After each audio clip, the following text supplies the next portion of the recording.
Hey guys, welcome to the document for discussion of our 2023 pre-list information. Right, so here we have another email from Bridget, and as a reminder, Bridget is the Chief Executive Officer. So you can see from the subject, there's a proposed dividend. Cool, let's see what they say about the dividend. So Bridget said, hi there. As you probably noticed in the background information document that I emailed you earlier today, On Time is set to record a profit before tax of plus or minus 115 million in 2023. So it's still a couple of weeks to the year end, but we are confident that we will achieve the focused profitability. Okay, then she says some of the directors of On Time have been discussing the possibility of the company declaring a dividend to shareholders to reward them for their investment and faith in the business. So Sigal mentioned that this may not be possible since On Time does not have any distributable reserves due to its historic losses in 2021 and 2022. Right, so that makes sense. If they have losses, they cannot declare a dividend. But as mentioned previously, they are expecting a profit. So if you stop right there, that's not the only concern that we have. They had mentioned that they want to grow and expand. So if they distribute reserves, I think that they're not going to have money to invest in future projects. So that's something that you need to note there. You can't just always go with the flow. You need to have a questioning mind. Yes, the CEO is saying they're looking at making a profit and declaring a dividend.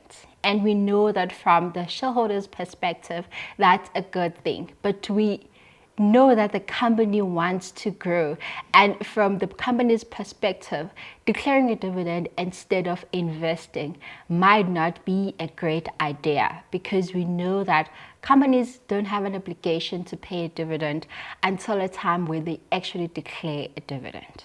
Right, so at this point they haven't said anything about whether they want us to advise them if they should go on with the dividend or not. So we take note of that and just keep note for ourselves in case we need that information later. Okay, so the paragraph continues. While On Time is set to declare a handsome profit in 2023, there are carried forward losses from 2021 and 2022 that totaled nearly 135,000. So already we can see that this is below the expected profit, which means that it's likely that even after the profit from the year, we'll still not have enough reserves in order for us to declare a dividend. Okay, let's note that. Then Bridget says, I am loath to obtain legal advice about whether On Time can declare dividends at this stage.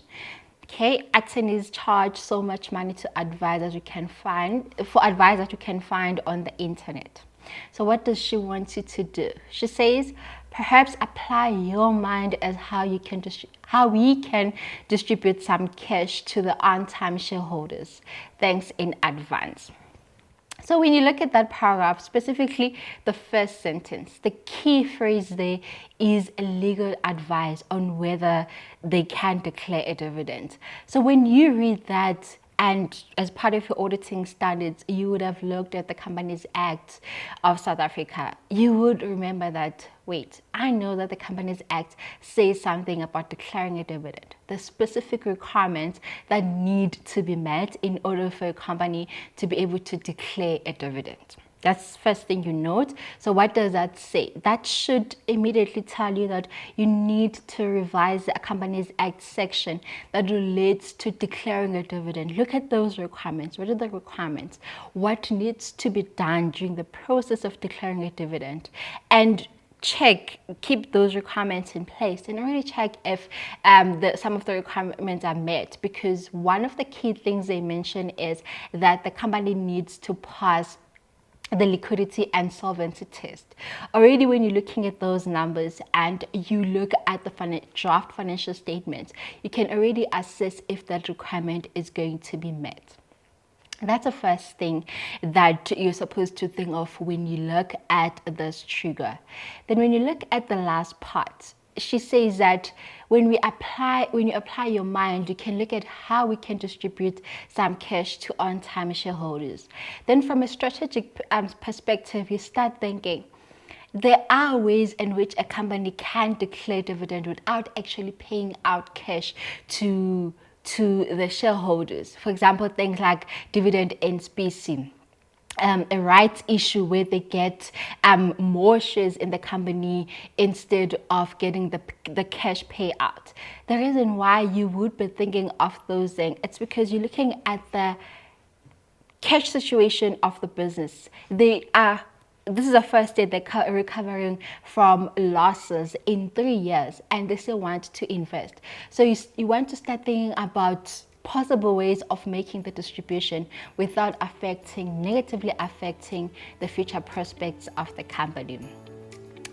That brings us to the end of document 4. Thank you so much, ladies and gentlemen, for watching this video and giving us attention. If you have any questions, please comment down below. Thank you.